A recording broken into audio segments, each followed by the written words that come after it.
કે શું કરવું છે, અત્યારે ને અત્યારે એને ગળું દાબીને મારી નાખો.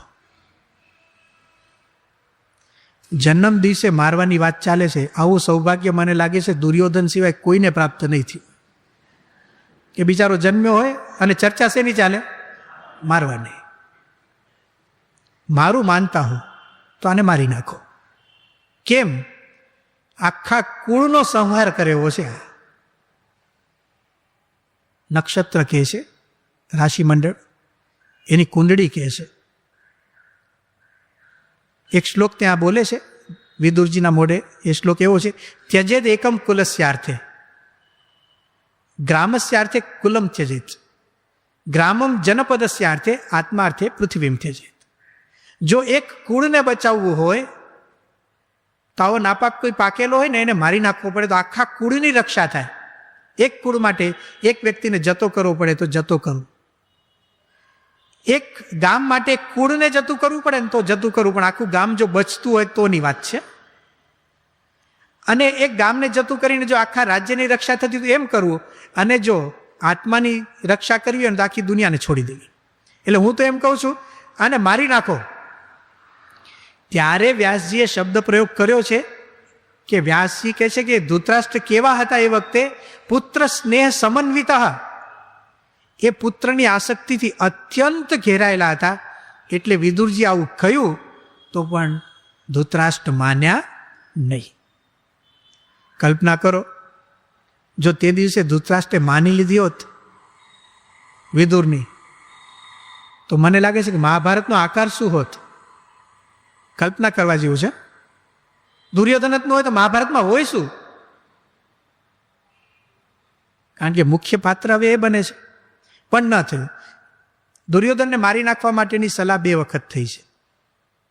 એક એના જન્મ દિવસે જે વિદુર દ્વારા સલાહ આપવામાં આવી, અને બીજી વાર જ્યારે કૃષ્ણ સંધિ કરવા માટે જાય છે, અને એ વખતે બધી વાટાઘાટો યુદ્ધના પહેલા થોડા દિવસો હતા, ત્યારે કદાચ કંઈક સંધિ કરી અને માની જાય તો આપણે યુદ્ધ ન કરવું, એવો બધાનો પ્રસ્તાવ હતો.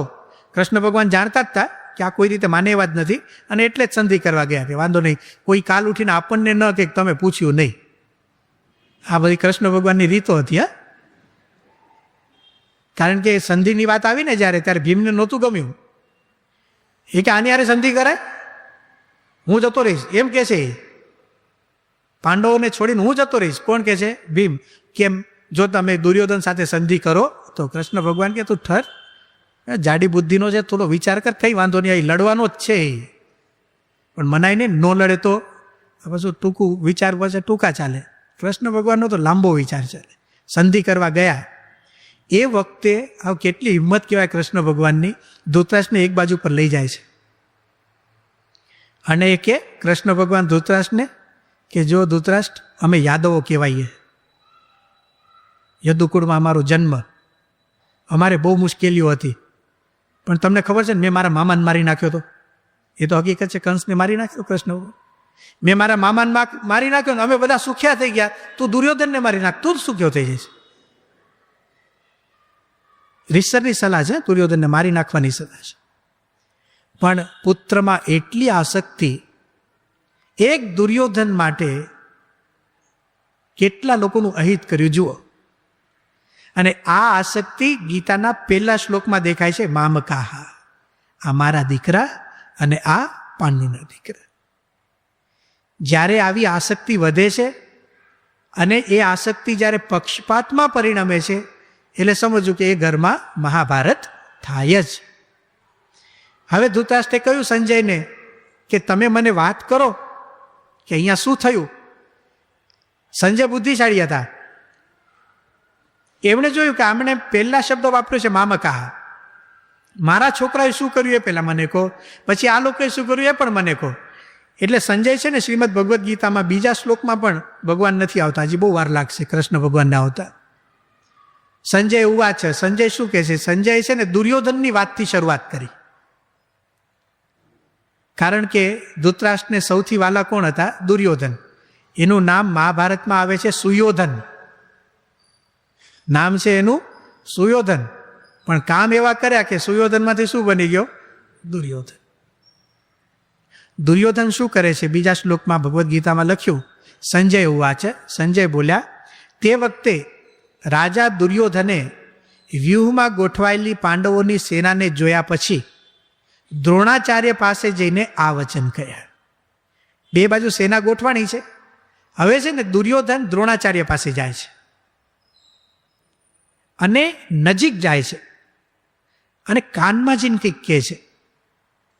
શું કહે છે કાનમાં જઈને?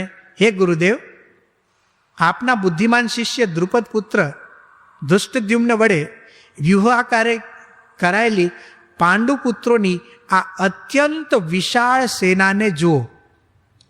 શબ્દો સાંભળજો. પાંડવોની વિશાળ સેનાને જુઓ. એના માટે સંસ્કૃતમાં શબ્દ વાપર્યો છે મહતીમ ચમુમ, મોટી સેના. કોની મોટી સેના હતી? દુર્યોધનની, બરાબર છે, કૌરવોની. 11 અક્ષોહિણી. પાંડવોની સેના નાની છે. આપ સૌ વિચાર કરો, દુર્યોધનને નાની સેના મોટી કેમ લાગી? વિચાર કરજો. એક નાની વસ્તુ એને મોટી કેમ દેખાય છે? એક નિર્બળ એને સબળ કેમ દેખાય છે? કંઈ કારણ તો હશે ને અંદર. હા, હવે વિચાર કરો. જુઓ, જે માણસ અંદરથી કપટ ભરેલો હોય ને, જેણે અધર્મ કર્યો હોય, એ સામે જુએ ને અને કોઈ ધાર્મિક દેખાય એટલે એને બીક વધારે લાગે. ચોરને પોલીસ વાળો વધારે ભારે દેખાય. એ પછી ચોરને જ ખબર પડે, આ પછી બીજાને ન ખબર પડે. આપણે રસ્તા ઉપર જોઈએ ને આખી પોલીસ વાળાની જમાત નીકળી જાય ને, તો આપણને કઈ થાય, હસીએ ઘણી વાર જોઈને, એ જો હાલ્યા જાય બધા. પણ કોઈ ચોર જતો હોય તો એમાં 2 ચોર ભેગા તો શું કે ખબર? ધ્યાન રાખજો, બધા જાય છે, જોજે પાછો. કેમ આવું બને છે? અંદર અધર્મ છે. બીજી વાત શું છે? બધા જ છે ને કુસંપ વાળા છે. જ્યાં કુસંપ છે ત્યાં સમજી લેવું નિર્બળતા છે. દુર્યોધનને બીક લાગે છે. દુર્યોધનને પાંડવોની નાની સેના મોટી લાગે છે. એટલા માટે દુર્યોધન જાણે છે કે આ બધા સંપેલા છે, એકલું જ માનનારા છે. આમ 5 જણા છે ને, તમે પૂછો કે ભાઈ તમારો નિર્ણય શું? પાંડવને, અર્જુનને જઈને પૂછો કે તમે શું કરશો? કૃષ્ણ કહે. યુધિષ્ઠિરને જઈને પૂછે શું કરશો? કૃષ્ણ કહે. સહદેવ નોકર શું કરવાના છો? કૃષ્ણ કહે. એટલે પણ શું? અને આ તમે કૌરવમાં જઈને પૂછો શું કરશો? આપણે જેમ કરતા હોય એમ કરશું. પણ શું કરશો? કે મને પૂછવાની જરૂર નથી. એટલે ભાઈ પણ જવાબ તો આપ. જવાબ કાંઈ નહીં. રોજ બાજે. સેનાપતિ પદ માટે ઝઘડા. ખરેખર સેનાપતિ પદ માટે ઝઘડા. ઓલો કે મને કરો, ઓલો કે મને કરો. જે કુટુંબની અંદર કુસંપ છે ત્યાં ઝઘડા નક્કી જ છે. સંસ્કૃતમાં એમ કહેવાય છે કે સર્વે યત્ર વિનેતારઃ, સર્વે પંડિત માનિનઃ, સર્વે મહત્વમ ઈચ્છંતિ કુલમ તદ અવસિદતિ.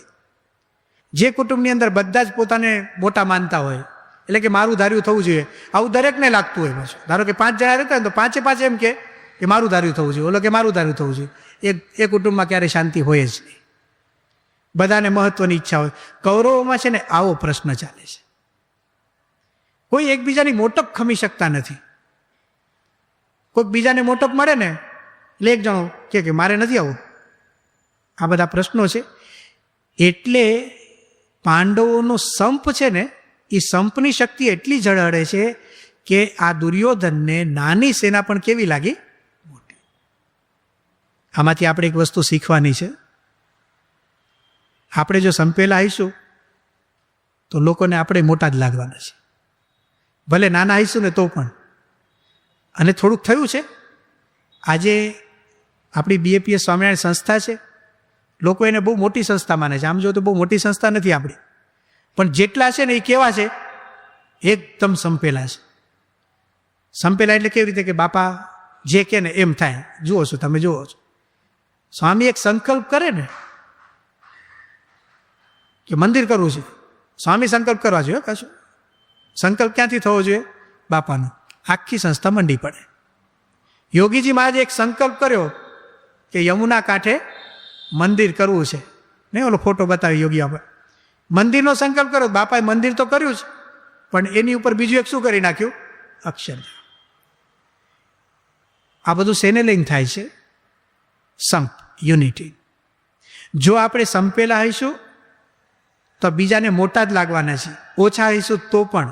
જો સંપેલા હઈશું તો આ જગ્યા ઉપરથી આપણે એટલું શીખવાનું છે, કુસંપ જો આવી ગયો તો સમજવું કૌરવ પક્ષ ચાલે છે. કુસંપ આવ્યો તો કૌરવ પક્ષ, અને જો સંપ આવી ગયો તો સમજો કે આપણામાં પાંડવ પક્ષ ચાલે છે. એટલે નજીક ગયા અને દ્રોણાચાર્યને આવું કહ્યું. હવે એ કહે છે શું દુર્યોધન દ્રોણાચાર્યને કે તમે પાંડવોની સેનાને જુઓ. હવે પછી જોવા દેવાના હોય ને, પણ ધીરજ રહેતી નથી. એટલે દુર્યોધન પોતે જ પાંડવોની સેનાનું વર્ણન કરવા માંડે છે. શું વર્ણન કરે છે હું કહું છું. આ સેનામાં મોટા ધનુષ્યો ધારણ કરનારા ભીમ અને અર્જુન જેવા શૂરવીર, સાત્યકી, વિરાટ, મહારથી રાજા દ્રુપદ, ધૃષ્ટકેતુ, ચેકિતાન, બળવાન કાશીરાજ, પુરુજીત, કુંતીભોજ અને પુરુષશ્રેષ્ઠ શૈબ્ય, પરાક્રમી યુધામન્યુ તથા બળવાન ઉત્તમૌજા, સુભદ્રા પુત્ર અભિમન્યુ તેમજ દ્રૌપદીના 5 પુત્રો, આ બધા જ મહારથીઓ છે. દ્રોણને કહે છે ધ્યાન રાખજો, બધા મહારથી છે. એટલે પણ અત્યારે બીવડાવે, દ્રોણને બીવડાવે છે. આ બધી વાત પહેલા કરી લે કે ભાઈ દ્રોણ તમે ધ્યાન રાખજો. ત્યાં જઈને તો શુરવીરતાથી વાત કરે, ગમે તે આવે નહીં મારી નાખશું એમ કહેવાનું હોય. તાકે જોજો બધા મહારથી છે. મહારથી એટલે શું ખબર છે? પોસ્ટનું નામ છે. મહારથી એટલે મોટો રથ જેનો હોય એમ નહીં. મહારથી એટલે એક રથમાં બેસીને જે યોદ્ધો 10,000 શસ્ત્રધારીઓ સાથે યુદ્ધ કરવાનું કૌવત, યુદ્ધ કરવાની ક્ષમતા જેનામાં હોય ને એને મહારથી કહેવાય. દ્રૌપદીના 5 દીકરા હજી તો નાના હતા, 12-13 વર્ષના, મહારથી હતા. એવી પોસ્ટ ઉપર આવી ગયા. અભિમન્યુનું નામ છે, લગભગ 14 કે 16 વર્ષનો હતો અભિમન્યુ, મહારથી. અત્યારે આમાં કોઈ 14 કે 16 વર્ષના ખબર નહીં કેટલા હશે, લગભગ મોટા છે. એ કે મહારથી હોય ભગવાન જાણે, હોય તો વાત કરજો. 10,000 સાથે લાઈટ જાય ને મહારથીની ખબર પડી જાય તરત જ.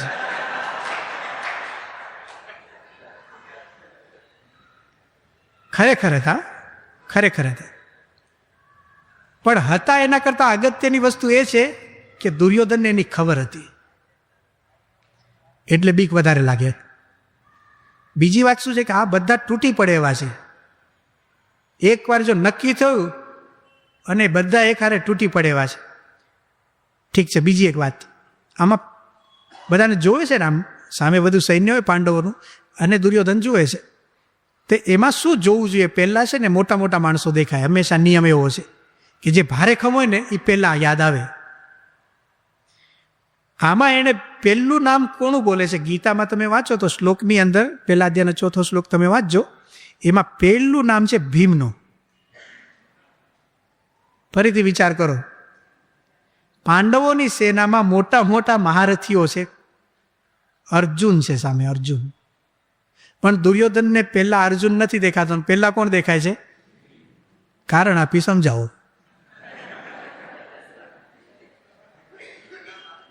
એક ઇતિહાસ છે એમાં, એક ઇતિહાસ છે. કોઈને ખબર છે દુર્યોધનને ભીમ પહેલા કેમ દેખાણો? આની ઉપર એક દુર્યોધન માટે ભયંકર ઇતિહાસ છે. હા, ભીમે પ્રતિજ્ઞા લીધી છે. જ્યારે યુધિષ્ઠિર જુગારમાં હાર્યા અને પછી દુર્યોધનનું અભિમાન આસમાન ઉપર ચડ્યું, જે તકની રાહ જોતા હતા કે પાંડવોને આમ જોઈ લઈએ જમીન દોસ્ત થતા, એ તક મળી એમને. અને દુર્યોધન અભિમાનમાં ને અભિમાનમાં દ્રૌપદીને લાવવાનું કહે છે. આ પાછું એ કેવું છે મહાભારતમાં, દ્રૌપદીને બોલાવવાનું કહે છે તો લાવવા માટે કોને કહે છે? વિદુરને કહે છે. આ સાંભળવા જેવું છે. વિદુર વડીલ કહેવાય. ધારો કે કોઈ 60-65 વર્ષનો માણસ હોય એને તમે કહો કે દ્રૌપદીને લઈ આવો, કેવું ખરાબ લાગે. કેવું વિચિત્ર, વડીલને કહેવાય. પણ જો જે માણસ અભિમાની હોય ને, અભિમાન જેને ચડ્યું હોય ને બરાબર, એનામાં વિવેક હોય જ નહીં. માનને લઈને વિવેક ભ્રષ્ટ દુર્યોધન વિદુરને કહે છે કે તમે જઈને લઈ આવો, દ્રૌપદીને ઢસડી આવો. વિદુરજી શોટ મારે છે, નથી માનતા. એમાં વિદુર એવું કહે છે કે દુર્યોધન તારી બુદ્ધિ અત્યારે ભ્રષ્ટ થઈ છે, મારી ઠેકાણે છે, હું નહીં જાઉં. ના પાડતી હતી. ભર સભામાં વિદુરનું અપમાન કરે છે દુર્યોધન, તમે તો બાયલા જેવા છો અને મારી કોઈ વાત માનતા જ નથી, ને અત્યાર સુધી આવું જ કર્યું છે ને આમ છે ને તેમને, મને ખબર છે તમને પાંડવોનો પક્ષ છે. વિદુર કહે છે કે તારે જે બોલવું હોય બોલ, પણ આ અગ્નિને હાથ અડાડવાનો છે, હું આ કામ નહીં કરું. એક એના પછી સેવકને કહે છે, પ્રાતિકામી શબ્દ વાપર્યો છે મહાભારતમાં, કે તું જા. ઓલો નોકરે સમજે છે કે આ કામ ન કરાય, પણ શું કરવું હવે, જવાનું કે છે, એ જાય છે ખરો, હા, પણ ત્યાં જઈને કે ઢસડવાનું વાત નહીં, વિનંતી કે દેવી આપને સભામાં બોલાવે છે. તો દેવી સમજી ગયા. એટલે એમણે પેલાને કહ્યું તું એક જઈને પ્રશ્ન પૂછ કે આ યુધિષ્ઠિર જુગારમાં પેલા પોતાની જાતને હાર્યા છે કે પેલા મને હાર્યા છે. અને વાસ્તવિકતા આપણે જાણીએ છીએ, યુધિષ્ઠિરે પેલા પોતાની જાત મૂકી દીધેલી. હવે જે વ્યક્તિ પોતાની જાતને હારી ગયો છે એને બીજી વસ્તુ મૂકવાનો અધિકાર ખરો? દ્રૌપદીનો આ તર્ક હતો. અને આ તર્ક એને સંભળાવ્યો પેલા નોકરને, અને કહે છે કે તું સભામાં જઈને આ પ્રશ્ન પૂછ ભીષ્મ દ્રોણની વચ્ચે. અને એ લોકો શું જવાબ આપે છે મને કે, પછી હું આવું. કે સારું, આ પ્રશ્ન આવ્યો સભામાં, હવે કોને પૂછું? નિર્ણય કોણ કરે? ભીષ્મ પિતામહ ધર્મજ્ઞ કહેવાતા, ધર્મના જાણકાર. હા, ભગવાનનું કરવું એવું છે ને, ઘણી વાર આપણને થાય કે આ બધા ધર્મજ્ઞો કેવું ઊંધું વાળે છે. એનો એક દાખલો પાછો આ છે. ભીષ્મ પિતામહ ધર્મના જાણકાર, નિર્ણય આખો સંપૂર્ણ નિર્ણય એમની ઉપર મૂકવામાં આવ્યો. હવે આપ જેમ કોને એમ નક્કી થશે કે હવે આ દ્રૌપદીનું શું કરવું, કયા પક્ષમાં ગણવી એને. તો ભીષ્મ કહે છે કે સ્મૃતિશાસ્ત્ર એવું કહે છે કે પત્ની છે ને એ પતિની અર્ધાંગીની કહેવાય, બરાબર છે? પત્ની પતિની અર્ધાંગીની કહેવાય. એટલે જે બાજુ પતિ ગયો એ બાજુ પત્ની ગઈ જ સમજવાની. એટલે દ્રૌપદી ગઈ. આ નિર્ણય કર્યો છે ભીષ્મએ. નિર્ણય કર્યો ને કે બાફ્યું કહેવાય, આને શું કહેવાય? બાફ્યું. પણ શું કરીએ, આપણે કોઈ હતા નહીં, ને તો આપણે સમજાવત એને.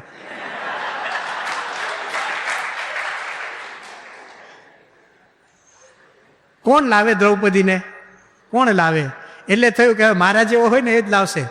હવે દુશાસન આવ્યો, એનું નામ જ દુશાસન. ખરાબ શાસન કરે એને શું કહેવાય? દુશાસન. પગ પછાડતો ગયો.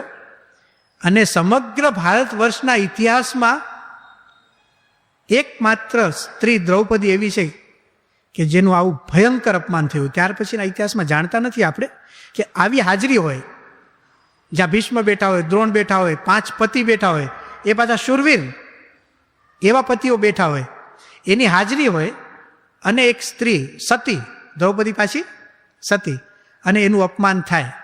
આ દુર્દશા એની થઈ. વાળ પકડીને લાવ્યા, ખેંચીને લાવ્યા, અને આમ દ્વારમાંથી જેમ આવે છે ને, હવે જો અભિમાન ક્યાં સુધી પહોંચે છે. જેવી દ્રૌપદીને ખેંચે છે અને દુર્યોધન ને દ્રૌપદીની આંખ ભેગી થાય છે, તો દુર્યોધને ત્યારે દ્રૌપદીને એક ઈશારો કર્યો. શું ઈશારો કર્યો? પોતાની જાંઘ હતી ને ત્યાં હાથ પછાડ્યો કે તું અહીંયા આવીને બેસ. બસ આ ઈશારો થયો અને દુર્યોધનનું મૃત્યુ નિશ્ચિત થઈ. એનું મોત નક્કી થઈ ગયું. મૃત્યુ નિશ્ચિત થયું એટલું નહીં, એના મૃત્યુની રીત પણ નક્કી થઈ ગઈ. અને હવે આપણે જે કેવો છે ને મુદ્દો આવ્યો, ત્યારે ભીમે પ્રતિજ્ઞા કરી, આની જાંઘ ફાડીને આના લોહીથી, ખરડાયેલા હાથથી હું દ્રૌપદીનો ચોટલો જ્યાં સુધી બાંધું નહીં ને તો હું ભીમ નહીં. કોણે નક્કી કર્યું મારવાનું? ભીમે? ના, એ ખોટી વાત છે. દુર્યોધને નક્કી કર્યું. એ નક્કી કોણ કરે છે? દુર્યોધન નક્કી કરે છે. એ પ્રતિજ્ઞા છે ને એને યાદ છે, દુર્યોધનને યાદ છે કે આ મારો ભીમ એકવાર બોલે એટલે પાછો જડ બુદ્ધિ વાળો, કરે પાર કરે એવો છે. આખી સેનામાં પહેલો કોણ દેખાય છે? ભીમ. બીજી વાત, જેની સાથે ઈર્ષ્યા હોય ને એ પહેલા દેખાય.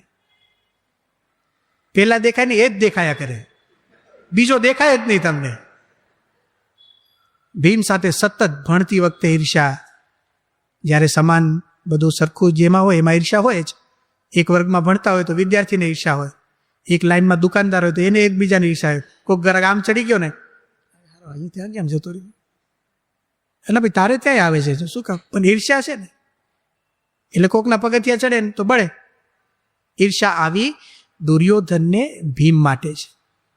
એ ઈર્ષ્યાને લઈને દુર્યોધનને પહેલા ભીમ દેખાણું. બધા જ મહારથી દેખાણા. એક વાત યાદ રાખવાની, પહેલા મેં જે કહીએ, જ્યાં કુસંફ હોય, જ્યાં અધર્મ કપટ હોય, ત્યાં આવું બધું થાય. સામેવાળા મોટા મોટા દેખાય એને. એટલું થયું. પછી શું કહે છે? ચાલો આ પક્ષમાં બધાના નામ કયા, બધાનું વર્ણન કર્યું. હવે પોતાના પક્ષનું વર્ણન કરે છે દ્રોણની સામે. હે દ્વિજ શ્રેષ્ઠ, હવે આપણા સૈન્યમાં પણ જે મુખ્ય શૂરવીરો છે તેમને પણ આપ જાણી લો.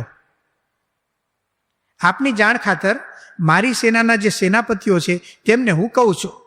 એમ કહીને એક જ શ્લોકમાં કહે છે, આપ સ્વયં, પિતામહ ભીષ્મ, કર્ણ, કૃપાચાર્ય, અશ્વત્થામા, વિકર્ણ અને સોમદત્તનો પુત્ર ભૂરિશ્રવા, આ સિવાય પણ બીજા પણ મારા માટે જીવનને ત્યજનારા ઘણા શૂરવીરો આ યુદ્ધમાં છે. મારા માટે જીવનને તજનારા. મદર્થમ ત્યક્ત જીવિતા એવો શબ્દ વાપર્યો છે. સેજે પ્રયોગ થઈ ગયો છે. મારા માટે જીવનને છોડનારા, આનો અર્થ શું થાય? બધા મરવાના છે, નક્કી જ હતું. આ જોવા જેવી બાબત છે. પાછી ભીષ્મ અને દ્રોણ યુદ્ધ થતાના 1 મહિના પહેલાથી રોજ બોલે આપણે હારવાના છીએ, આ લોકો જીતવાના છે. શ્લોક બોલે, પાછા નદીએ જાય નાવા એ લોકો શ્લોક બોલે, સંસ્કૃતમાં છે.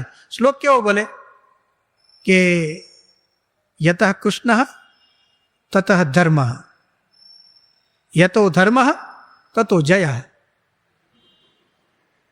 સમજાણું ને?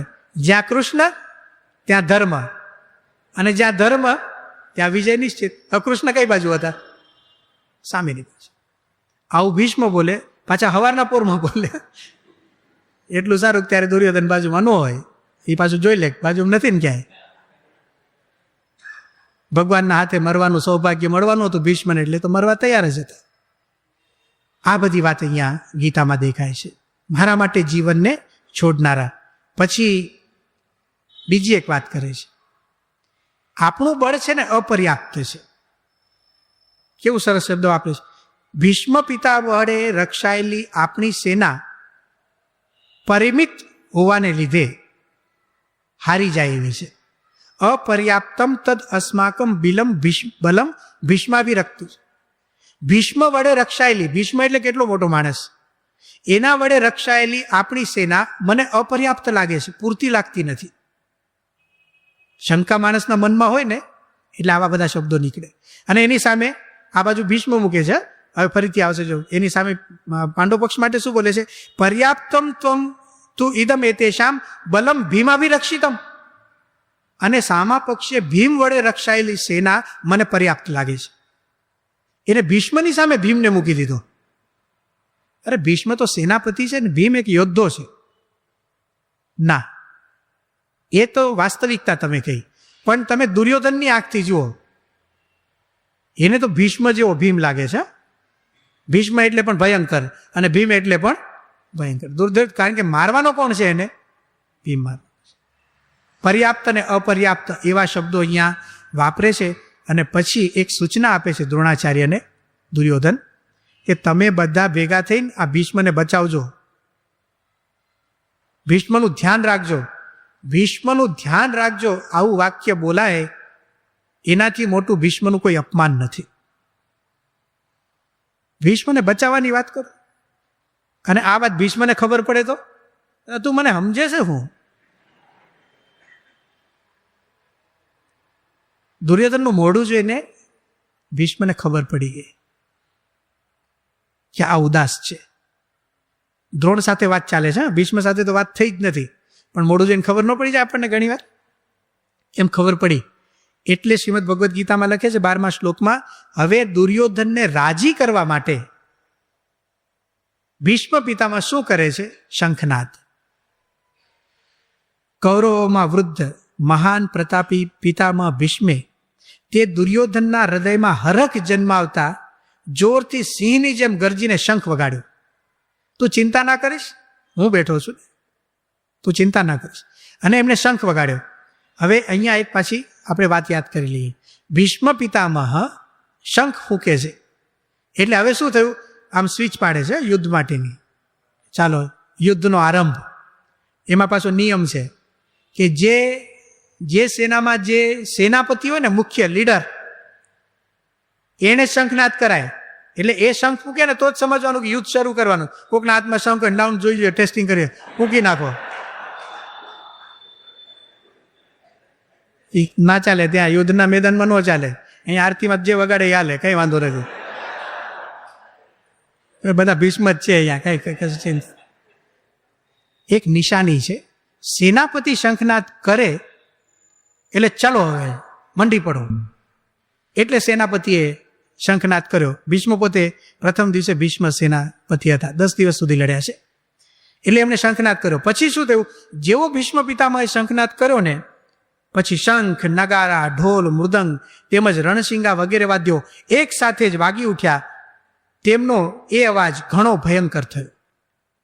સશબ્દ તુમુલઃ અભવત, બહુ જ મોટો અવાજ થયો. પહેલો શંખનાદ કૌરવ બાજુ થાય છે. આ શું બતાવે છે? યુદ્ધની શરૂઆત કોણ કરે છે? પાંડવો તો જવાબ આપે છે.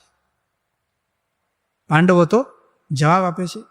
એટલે કૌરવ બાજુ શંખનાદ થયો. અને પછી તો જેટલા બીજા બધા હતા પછી છૂટ હતી. હા, પાછી એકવાર વગાડી લે ને એટલે ઘણા શું ઉતાવળિયા હોય કે ભાઈ ઉભા રહો, ભીષ્મને વગાડવા દો. પછી જે બધા જ મંડી પડ્યા. ઢોલવાળા ઢોલ વગાડે, મૃદંગવાળા મૃદંગ વગાડે, શંખનાદ એટલો બધો અવાજ થયો.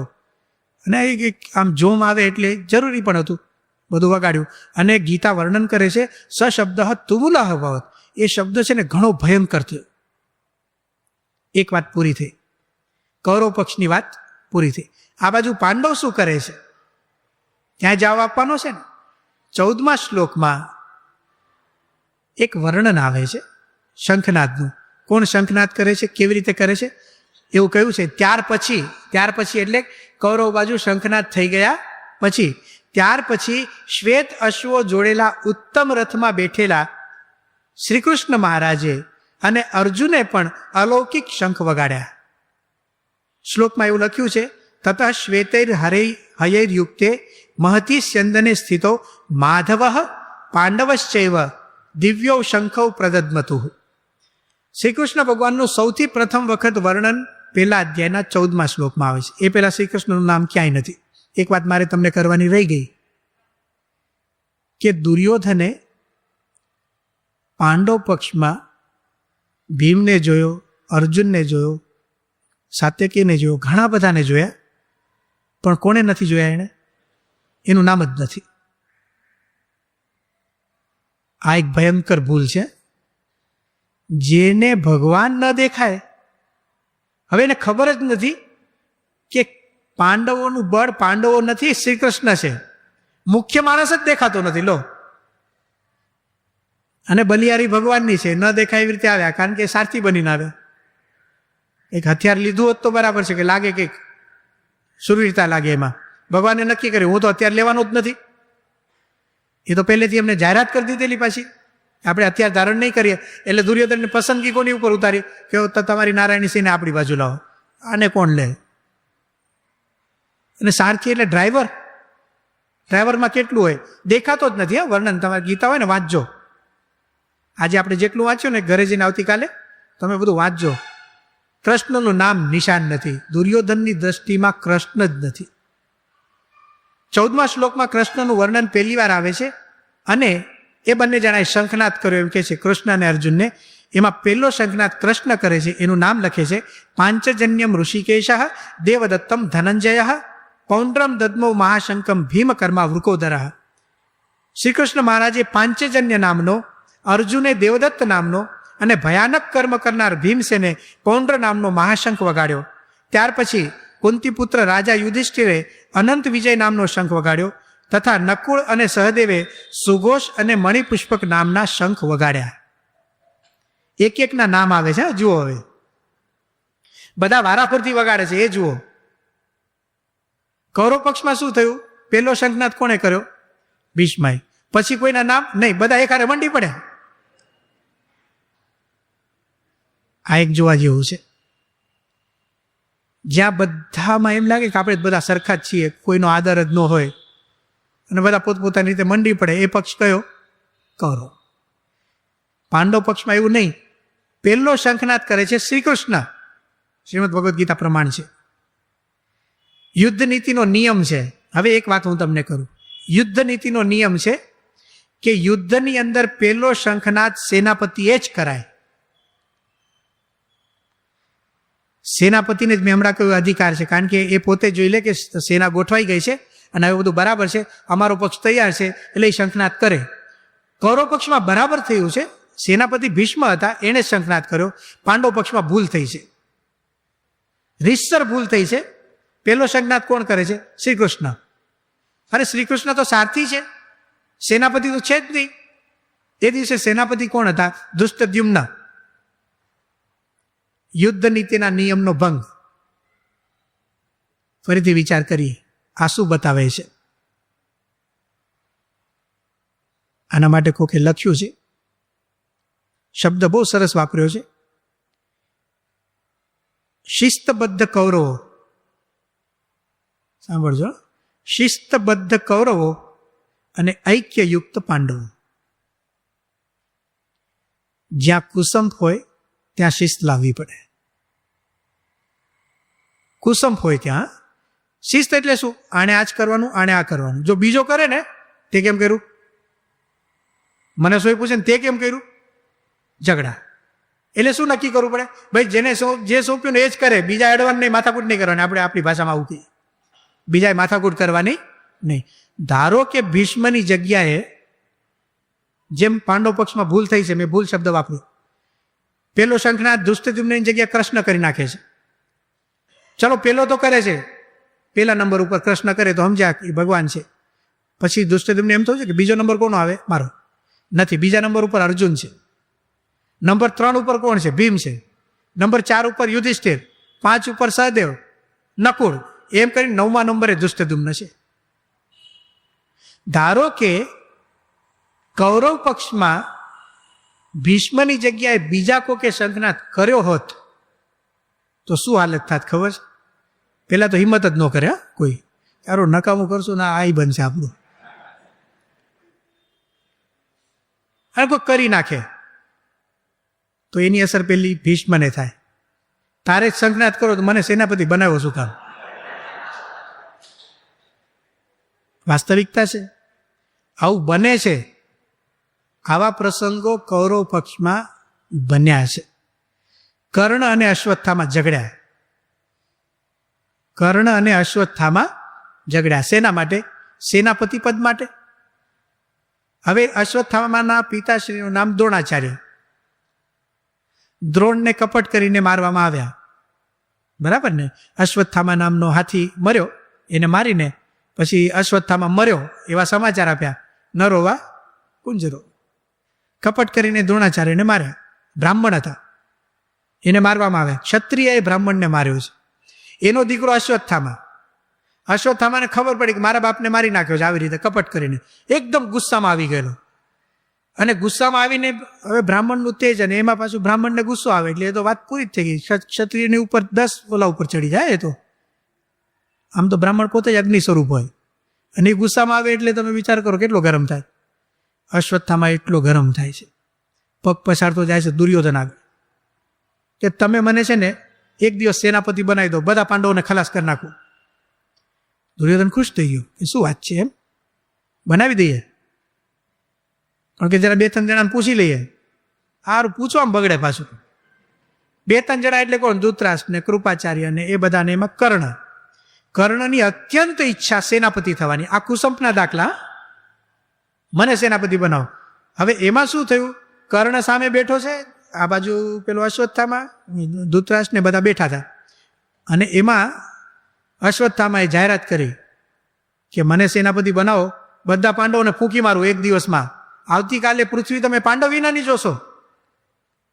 તો ધીમે રહીને કર્ણ કે, બ્રાહ્મણ ભાઈ, આ બધું બોલવું સહેલું છે, કરવું અઘરું છે. મેણું માર્યું. તો ઓલો કે તું મને શું સમજે છે? ઝઘડવા માંડ્યા 2 જણા ત્યાં. દુર્યોધન કે તમે બાજો છો ક્યાં? અહીંયા સેનાપતિ કોને? આપણે પાંડવોને મારવાના છે. ઉગ્રતા એટલી બધી આવી ગઈ. તો પેલો અશ્વત્થામા કે તું તો સૂતો પુત્ર છે. કર્ણને દાસી પુત્ર ગણતા હતા ને, તું તો દાસીનો દીકરો છે અને હું તો બ્રાહ્મણ છું એમ કે છે. ઓલો કે સૂતો પુત્રો વા યોવા કોવા ભવામ્યામ દૈવાધીનમ કુલે જન્મ મદાયુત્તમ તું પૌરુષમ. હવે હું શું કરું? મને કયા કુળમાં જન્મ મળી? મારા હાથમાં હતું. જન્મી ગયા પછી મને ખબર પડે. દૈવાધીનમ કુલે જન્મ, કયા કુળમાં જન્મવું એ તો ભગવાનને આધીન છે, પણ પૌરુષ એટલે શક્તિ બતાવી મારા આધીન છે. આ તો બ્રાહ્મણ છે ને એટલે તને કંઈ કરતો નથી, બોલો કર્ણ એને કહે છે. બાકી બીજો કોઈ હોત ને તો વાડી નાખે અત્યારે. બોલો કે એમ તને હું બ્રાહ્મણ છું એટલે એવું લાગુ? જનોય તોડી નાખી, બોલો એને.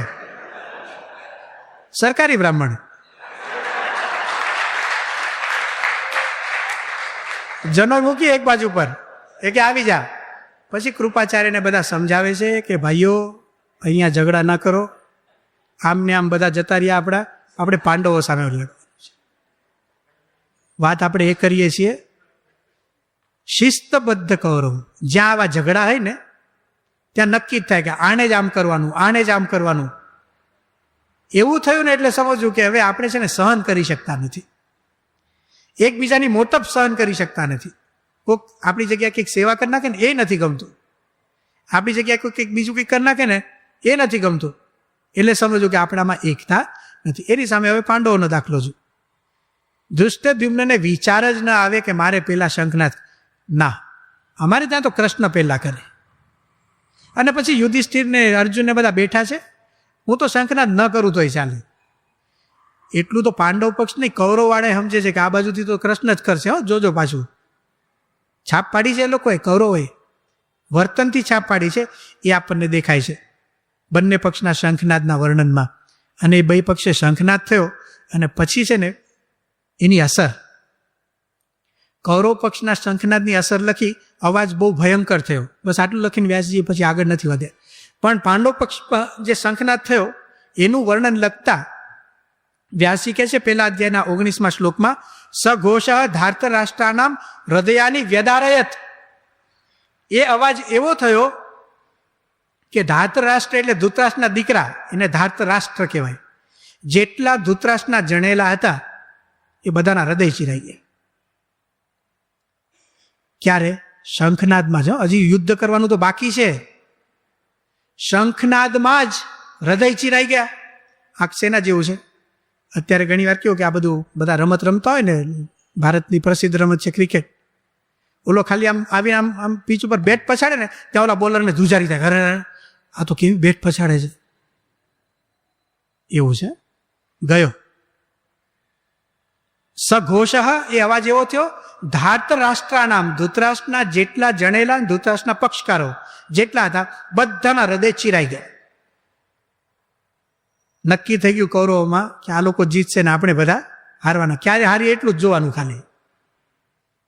સંપની આ શક્તિ છે, સ્વરૂપ નિષ્ઠાની આ શક્તિ છે. જ્યાં કૃષ્ણ આગળ થાય છે ત્યાં આવી શક્તિ જન્મે છે. આપણા માટે કૃષ્ણ છે પ્રમુખ સ્વામી મહારાજ. પહેલો શંખ એ જ ફૂંકે. પહેલો શંખ એટલે શું? આપણા જીવનના દરેક કાર્યમાં આગળ કોણ હોય? પ્રમુખ સ્વામી મહારાજ.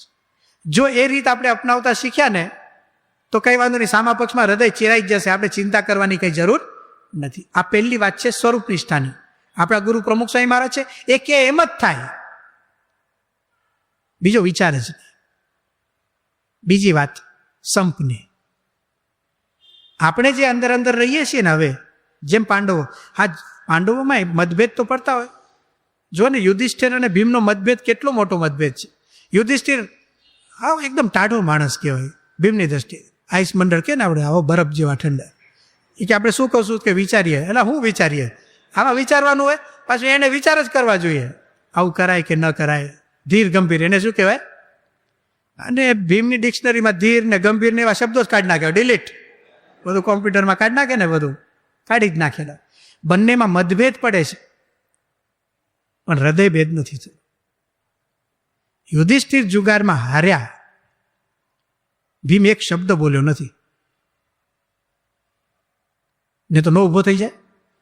આની હારે કોણ રહે? થઈ જ જાય.